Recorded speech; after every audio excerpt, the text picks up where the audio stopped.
Good to be with you, Kamali. I'm speaking to you from the Prime Minister's office in Jerusalem. I can tell you that there was a profound sense of shock in this country at that awful attempt, at that awful terrorist attack, and also the fact that, unfortunately, the Jewish worshippers were hit by police gunfire as well. That was also pretty shocking. But ultimately, the shock goes only up to a certain point, because these were attacks that Jews around the world, not least in the UK, expected. They are the result of the rhetoric of the government. And unfortunately, whether the government like it or not in the UK, the terrorists went to do the act thinking that they had the backing of the British government. Whether the government's intention was that or not, the terrorist did the act thinking he had the backing of the British government. He also probably thought that he had the backing of the BBC. He probably thought he had the backing of Sky News as well, because of this excessive demonization of Israel, which you guys have been engaged in for the last 2 years. David, I really wish that we hadn't descended into an attack on the organisation or onto the BBC. I understand the point you're making, but you'll know that Sky News will reject that accusation. I'm sure the government will reject that accusation. I'm sure the BBC will as well. I do want to move on to the situation in Gaza, but just because of the comment there, the result of rhetoric, do you think that this individual felt like he had the backing of the UK government? I mean, David, David Mencer, you know the UK government, you know David Lammy personally. You don't seriously think, do you, that Sir Keir Starmer, David Lammy, Shabana Mahmood, anyone in this government or the previous government, through their actions, would give any kind of a justification for this individual's acts? Kamali, I'll tell you how British Jews feel, and I can also tell you how Israel feels. Israel feels that weakness on behalf of the government, giving in to terrorist demands, calling for a Palestinian state directly as a result of the October 7th massacre, which Hamas themselves thanked the British government for. Hamas thanked the British government for that declaration. All of those actions mean that the terrorist, unfortunately, did his dastardly deed thinking, however misguided, thinking that he had the backing of the British government. Now, if you want to play a constructive role in this conflict, then the only constructive role to play is to call on Hamas to release our hostages now. You don't need a deal to do that. That just proves you're a human being. And for Hamas to lay down their arms, that would bring an end to this conflict in an instant. And again, I'm sure the government will reject that point. But David, let's move on then to the situation in Gaza. The Israeli Prime Minister overnight said all the hostages are close to being released. He said it hopes it will happen within the Feast of the Tabernacle. I understand that's up to the 13th of October. Bombing has continued overnight and this morning. Donald Trump had called for that to end. Will the bombing end? Israel and the US are working side by side. You would have seen that partnership in play. I saw it with my own eyes at the White House just last week. The Prime Minister and the President are in extremely regular discussions, very regular contact, precisely because we want our hostages out straight away, all of them in one go, not in drips and drabs. 48 of them, unfortunately, are still there. 20 of them, we believe, are still alive. All of them need to be released. Now, when it comes to aspects of this deal, Israel will, of course, adhere to, and Israel is adhering to this deal. It is now all eyes on Hamas. Will this dastardly terrorist organization indeed go ahead and release our hostages? Will they indeed lay down their arms? Will they indeed provide some respite for their own people, never mind the people of Israel, their own people who they have sacrificed in the most inhumane way? David Mencer, will the bombing stop then? Israel will act completely within the confines of this deal. Israel has always accepted every negotiation process. So when there is a call for there to be a cessation of fire, for there to stop to be... Well, Donald Trump said exactly that a couple of days ago, didn't he? So again, you're taking the line of Hamas, Kamali, which you've done consistently. I'll give you that. You are consistent, Mencer, that's Kamali. not fair. Donald Yes, Trump it is said fair. that. Yes, it is fair. Yes, it is fair, Trump Kamali. said You the have bombing should stop. consistently taken the line of Hamas. Israel always In what regard have I taken the line of Hamas? I hope that you and I are going to have a constructive conversation today. Yes, I'm happy to have a constructive So don't accuse me of taking the line of a terror group. Yes, well, that's exactly what you have done consistently.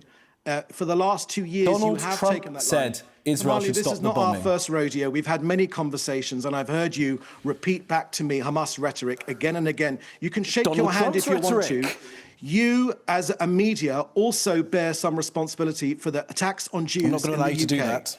Yes, I'm not you going to allow can. you to do that, Yes, David yes, Mencer. No, yes, we're not. Okay, let's get some specifics, can we? Because you're attacking me for some reason when I'm trying to get some answers from you as a spokesperson for the Israeli government. So, strikes have continued. You're not telling me when those strikes will stop. Currently, the Israeli military covers about 80% of the enclave. The idea, I think, is to withdraw to about 15%. Now, both sides seem to be waiting for the other side to do something. Hamas haven't announced that they will disarm. Israel hasn't fully said that it will withdraw. As the democracy in the situation, is it incumbent upon Israel to withdraw and allow international actors to come in and ensure that the terror group disarm? Kamali, the first aspect of this deal is the release of our hostages. Everything follows from that fact. It's as simple as that. It isn't complicated.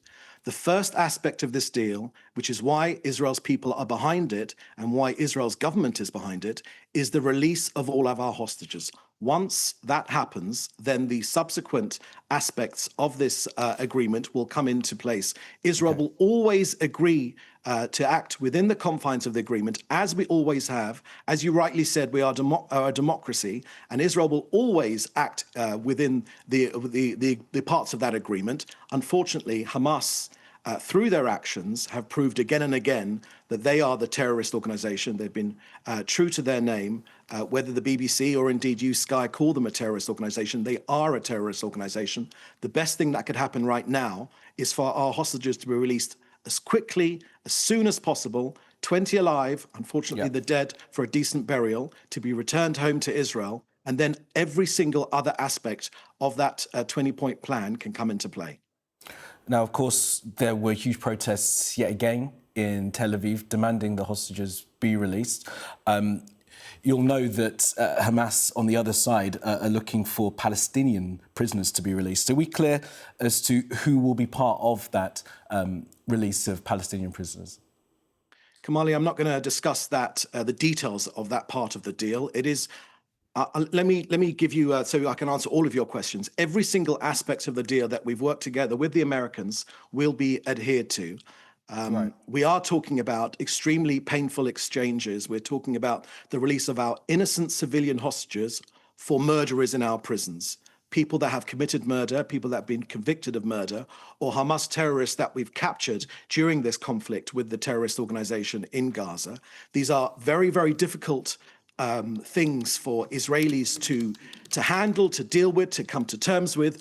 But we believe that a human life is the most important, is of course sacrosanct. So we want to bring all of our hostages home. And because of that fact, we are willing to release even murderers, people with blood on their hands, people that say that they wish to carry out attacks again and again and again. Of course, women and children have also been held in Israeli jails as a result of this. Now, I just want to finish by asking you... Kamali, perhaps you could share with me these... Kamali, perhaps you could share with these women and children you feel are in Israeli captivity. Israel is a democracy when we take actions, when there have been terrorist attacks carried out by children. Yes, it is possible. A 17-year-old is still considered a child, but still has carried out terrorist attacks. This is a democracy. So those throwaway marks that we somehow lock up women and children, it's outrageous. It's a slur, and is part of the reason that Israel and Jews have been demonized in the UK because of those slurs. I'm amazed that you're still suggesting that about me, David Mencer. But let me just ask you this final question. An Israeli minister, Amichai Chikli, has invited Tommy Robinson to Israel, calling him a courageous leader. Why is Tommy Robinson, a man who's been convicted in this country for incitement to racism and terrorism, being invited to Israel? Well, whether Tommy Robinson comes to Israel or not, Tommy is part of British culture. I noted that he brought on the streets of the UK hundreds of thousands, if not millions of people. So this is really a question for the UK, how it deals with someone within your government's inviting him, calling him courageous. Well, anyone that stands up against Islamism, the Board of Deputies call him a thug. Yeah, and I represent the state of Israel, and anyone that stands up to fight Islamism, whether on the streets of the UK or on the streets of Jerusalem or Tel Aviv, we consider to be worth talking to, because Islamism, unfortunately, cannot be appeased, as unfortunately the government of Keir Starmer are in the process of doing. All right. Islamism cannot be appeased. It must be stood up to. David Mencer, that's all the time we have. Thank you.